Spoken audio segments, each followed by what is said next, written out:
Assalamualaikum warahmatullahi wabarakatuh. Halo teman-teman, kali ini saya akan menjelaskan tentang mitos mengenai Belik Suro di Padurenan. Sebelum kita masuk ke dalam mitos mengenai Belik Suro di Padurenan, alangkah baiknya kita harus mengetahui pengetahuan mengenai mitos itu seperti apa. Yang pertama yakni pengertian mitos. Mitos atau disebut juga dengan mite merupakan cerita prosa rakyat yang bercerita suatu kisah yang mempunyai latar belakang di masa lampau, berisikan penafsiran mengenai alam semesta dan adanya makhluk di dalamnya, serta dipercaya benar terjadi oleh yang menganutnya atau sang empunya. Secara umum, mitos bercerita tentang kejadian alam semesta, dunia, dan para makhluk yang menghuninya. Bentuk topografi, kisah para makhluk supranatural, serta lain sebagainya. Mitos muncul sebagai catatan kejadian sejarah yang terlalu dilebih-lebihkan, sebagai alegori atau personifikasi untuk kejadian alam atau juga suatu penjelasan mengenai ritual. Untuk selanjutnya yakni hakikat mitos. Penggunaan mitos dalam karya sastra bertujuan untuk menanggapi kenyataan saat ini, yaitu tanggapan bahwa masyarakat saat ini percaya bahwa apa yang ada dalam mitos dianggap suatu kebenaran. Padahal, dunia mitos pada dasarnya bukan persoalan benar terjadi atau tidak terjadi. Dunia mitos sebenarnya merupakan suatu sugesti untuk menjaga keseimbangan sosial. Untuk selanjutnya yakni ciri-ciri mitos. Ciri-ciri mitos terdiri dari yang pertama, dipercayai benar-benar terjadi oleh masyarakat pendukungnya. Yang kedua, walaupun aneh tetapi sungguh berarti dan sangat penting kepada masyarakat. Yang ketiga, cerita yang sederhana yang terdiri daripada beberapa motif dan plot mudah. Yang keempat, cara penuturannya disertai dengan upacara yang tertentu. Yang kelima, masyarakat menganggap cerita yang terkandung di dalamnya sebagai suci dan keramat. Yang keenam, latar belakang, yakni zaman lampau atau distant past. Untuk selanjutnya yakni tokoh-tokoh yang terdapat berkaitan dengan makhluk penting dalam pengertian budaya dan masyarakat halayak.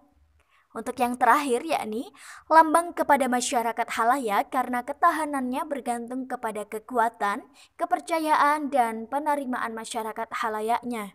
Untuk selanjutnya kita masuk kepada jenis-jenis mitos atau mite. Yang pertama, mitos penciptaan, yaitu menceritakan penciptaan alam semesta yang sebelumnya sama sekali belum ada.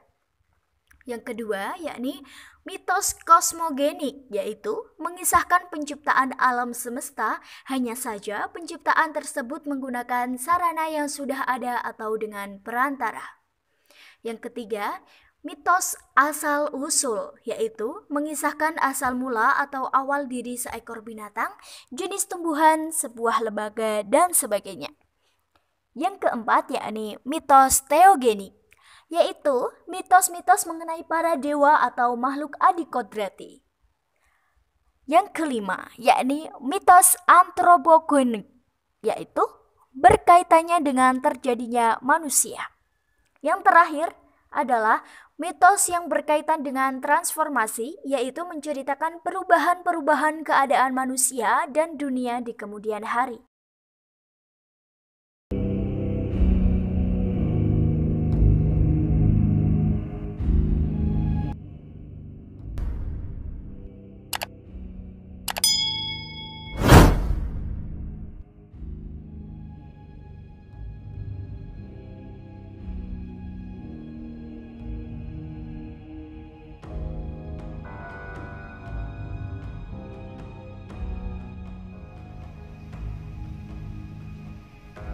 Assalamualaikum warahmatullahi wabarakatuh. Halo teman-teman, saya Nanda Fatimatu Zahro dari Program Studi Pendidikan Bahasa dan Sastra Indonesia, Fakultas Keguruan dan Ilmu Pendidikan Universitas Muria Kudus. Di sini saya sedang berada di Belik Suro, peninggalan Wali Agung Raden Muhammad Syarif yang berada di Desa Padurenan, Gebog Kudus. Oke, sekarang mari kita masuk ke dalam.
Oke teman-teman, setelah kita mengunjungi di Belik Suro peninggalan Mbah Raden Muhammad Syarif ini, setelah ini saya akan mewawancarai dengan salah satu sesepuh desa Padurenan, yaitu Mbah I Aminuddin Mawardi.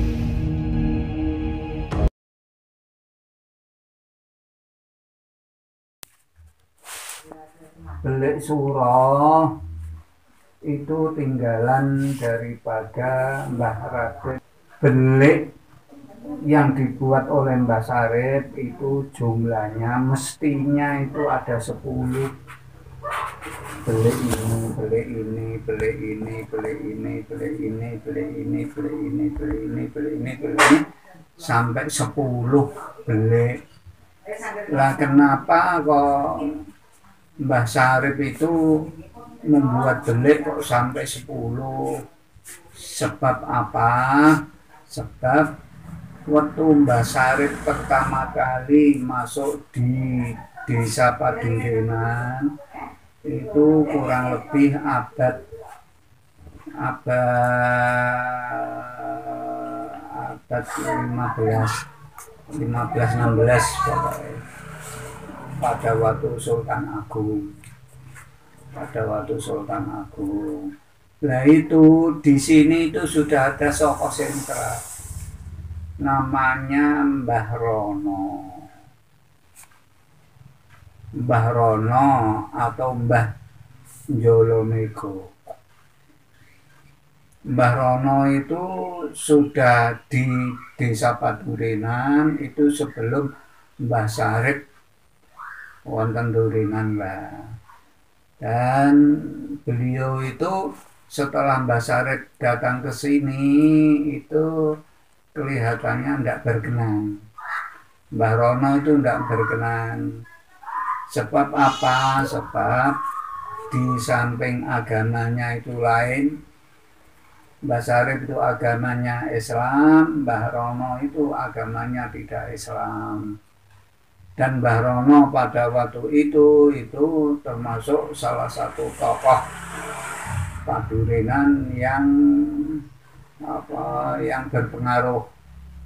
Tokoh Padurenan yang berpengaruh. Sebab apa? Sebab dia itu jadi dukun, sering dimintai pertolongan dari orang Padurenan dan sekitarnya.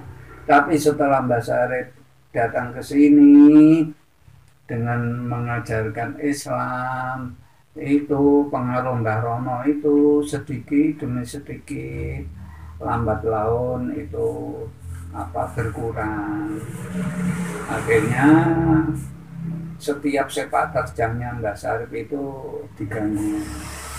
Termasuk diantaranya adalah waktu membuat belik untuk wudhu, tempat wudhu itu juga diganggu nek ora dijeguri batang, ya dibruki watu, nek ora dibruki watu ya dijeguri. Atau akhirnya Mbah Syarif itu pindah juga begitu, pindah lagi sampai 10 belik. Makanya kan dinamakan belik doso. Doso itu piro? 10. Jadi belik doso itu bukan nama. Belik doso itu bukan nama, tapi jumlahnya 10. Sebab apa? Sebab Mbah Rono itu selalu mengganggu daripada sepak terjang Mbah Syarif. Bahkan pernah itu adu kasekten antara Mbah Rono dengan Mbah Syarif, itu adu kasekten, Mbah. Adu kasekten iki bentuke iki jago. Jago. Mbah Syarif iku dijak adu jago. Ono jane Mbah Syarif sing mau ngadu jago kuwi dosa. Lah akhire iku terus sedurunge adu jago kok kowe nang ngono ya kalah lho. Akhirnya itu ya adu jago tenan, wis kanggo carane kanggo ngimbangi Mbah Rono ngono lho. Akhirnya dipendel pisan iki jagone Mbah Sarip iki mati. Ana lah terus gumun lho dipendel pisan kok mati iki jago apa ta. Jebul-jebul kanthi karomah daripada Mbah Sarip itu jebul-jebul itu anu apa sing digawe kuwi anu ganden palu terus didongane karo Mbah Rono iku dadi jago. Mulane ketoke si jago tapi palu. Anune Mbah Rono apa jagone Mbah Sarip dipalu kan mesti pisan mesti mati. Mbah Rono iki jan ora curang iku licik ya ngono. Akhire iku Mbah Sarip iku malah sing dienggo jago iku betel. Betel iku sing nganggo anu watu iki lho. Betel iku sejenis kaya tatah, ngerti tatah? Nggih. Sejenis tatah tapi saka bahan anu besi baja. Mahat niku, Pak. Bareng ngono iku bareng betele Mbah Sarip iku di apa di sabdo karo apa men? Iya. Karo Mbah Sarip itu akhirnya dadi jagone Mbah Rono dibetel pisan itu ya terus terus klepak-klepak ngono lah. Wong sing jenenge Palu iki mesti danganane kuwi mesti saka apa? Danganane Palu saka apa? Saka kayu itu dibetel langsung putung lah. Era iku akhirnya ndek iku mengakui bahwa Mbah Sarip itu tidak orang biasa. Ngono Mbak. Dadi belik iku asale iku gawenane Mbah Sarip. Jumlahe 10. Ya ana belik Suro, terus belik Ndari, terus belik Singkil lan sapinunggalane. Ngono aku wis lali iku belik 10 iku. Dadi lali sing eling ku belik Suro, belik Singkil, terus belik Ndari, terus belik apa maneh ngono 10. Tapi sing saiki iku yang masih itu hanya satu. Jenenge belik Suro utawa belik Sirih utawa belik Suro. Ono ada sementara orang berpendapat itu namanya belik Sirih. Masalahnya dulu itu yang merawat itu nyanyi Sirih. Pendapat itu kok kayaknya kok kurang pas. Sirih itu ya surah itu.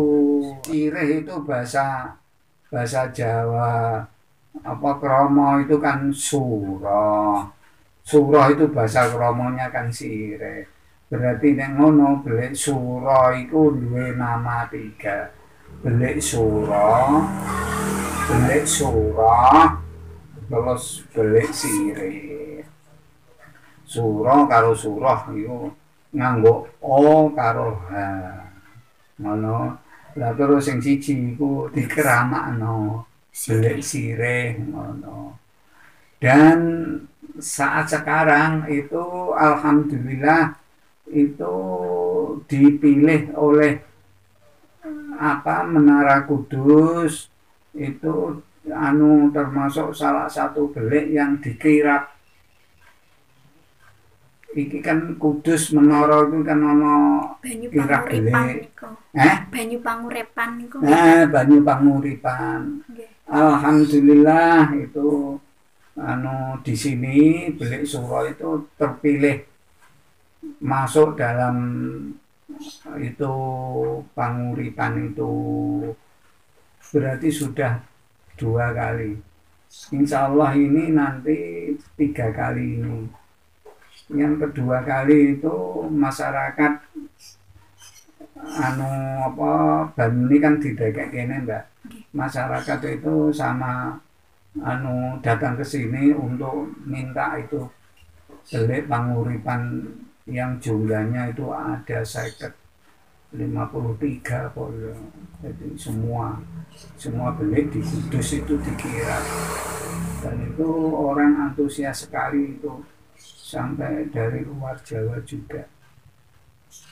Masalahnya kan tahun pertama itu dimasuk di internet, kemudian orang luar Jawa itu dia itu sampai tahun yang akan datang itu tahun kesini itu beli surah Mbak. Makanya kan saya dengan teman-teman itu mugar beli surah itu. Ini sudah pugaran 2 kali. Yang pertama kali itu saya gali, dan itu aneh itu, beliknya itu di atas tapi tidak pernah sat. Nah itu beliknya itu di atas sungai, padahal itu di pinggir sungai. Jadi itu belik surah itu tinggalan Mbah Raden Muhammad Syarif. Berarti beliau itu mendirikan masjid dan menggali belik itu ya satu ya istilahnya itu berdekatan antara tahun berdirinya masjid dengan sama belik. Tahun belik itu berdekatan. Berarti sudah lama sekali, abad 16 kalau tidak salah, Sultan Agung. Jadi Mbah Syarif itu termasuk wali. Makanya kan tinggalan wali itu ada barokahnya, ngoten Mbak. Tinggalan wali itu ada barokahnya. Makanya kan kemarin itu kan saya buat banyu Rebo Wekasan. Banyak orang sama mengambil belik itu. Masalahnya saya jadikan banyu Rebo Wekasan, air Rebo Wekasan. Al barokatu fil akabir. Keberkahan itu terletak orang-orang yang punya pangkat derajat di mata Allah, dan segala sesuatu yang berhubungan dengan orang-orang yang punya derajat di mata Allah. Jadi bukan orangnya tok, tapi justru segala sesuatu yang tersentuh oleh tangan-tangan beliau itu juga ada barokahnya. Contohnya sahabat Mu'adz bin Jabal itu setiap perang itu beliau itu membawa rambutnya Kanjeng Rasul. Nggawa rambut Mbak, rambutnya Kanjeng Nabi digawa. Lah terus putranya Sayyidina Abu Bakar yang jenenge Asma itu sering dimintai bantuan oleh sahabat-sahabat itu kon nambani penyakitnya.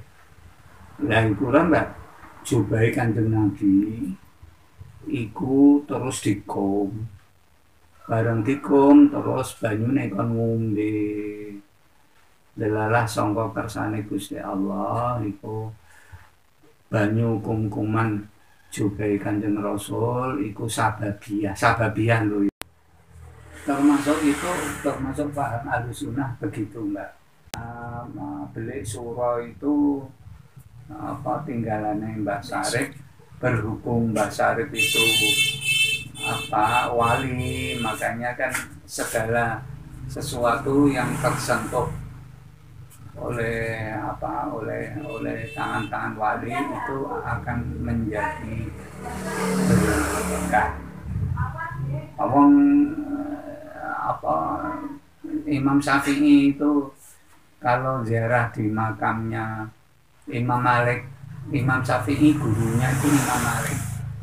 itu anu patok iki dilus-lus Imam Syafi'i. Nah, terus Imam Hambali itu kan gurunya kan Imam Syafi'i, itu juga begitu. Jadi banyak sekali ya ajaran-ajaran yang sesuai dengan syariat itu, Ahlussunnah itu banyak ditinggalkan oleh para ulama kita itu. Jadi kalau begitu seperti banyu Zam-Zam, air Zam-Zam itu kan ya, kenapa kok air Zam-Zam itu dijadikan sebagai obat, dijadikan sebagai sembarang kali? Sebab apa? Sebab itu peninggalan Sayyidina Ibrahim karo Sayyidina Ismail. Makanya karena pernah tersentuh oleh tangan-tangan Nabi Ibrahim, Nabi Ismail, itu akhirnya air Zam-Zam itu sampai sekarang itu menjadi berkah. Nah, termasuk beli surau itu juga gitu, karena ini pernah disentuh oleh tangan wali, makanya akan penuh berkah. Dalilnya al-barokatu fil akabir, keberkahan itu terletak pada orang-orang yang mulia, dan segala sesuatu yang tersentuh oleh orang-orang mulia itu juga menjadi berkah. Belik suro itu penuh keberkahan. Sebab apa? Sebab segala berkah itu ziyadatul khair fisai,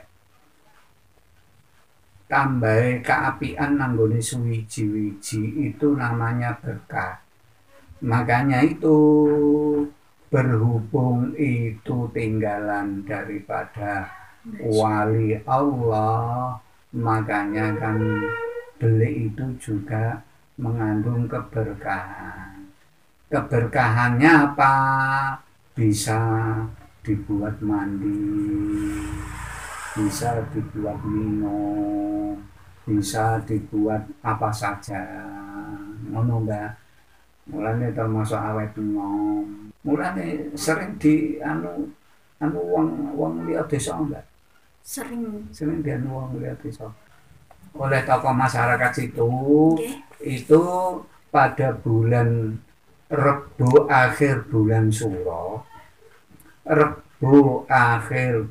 Suro, dibeli itu dibuat air Rebo Wekasan. Air Rebo Wekasan itu kan kebanyakan anu kenong gitu, Mbak. Jadi itu salah satu mitosnya. Tapi mitos itu kalau dirunut dengan ajaran syariat itu juga tidak bertentangan. Ngoten Mbak? Ora bertentangan, mitos tapi tidak bertentangan dengan syariat. Dalilnya apa? Al-barokatu fil akabir, keberkahan itu nanggone sing punya kedudukan tinggi di mata Allah. Belik surau itu tinggi, punya kedudukan tinggi. Sebab apa? Sebab itu tinggalannya Mbah Sarip pernah tersentuh tangan wali.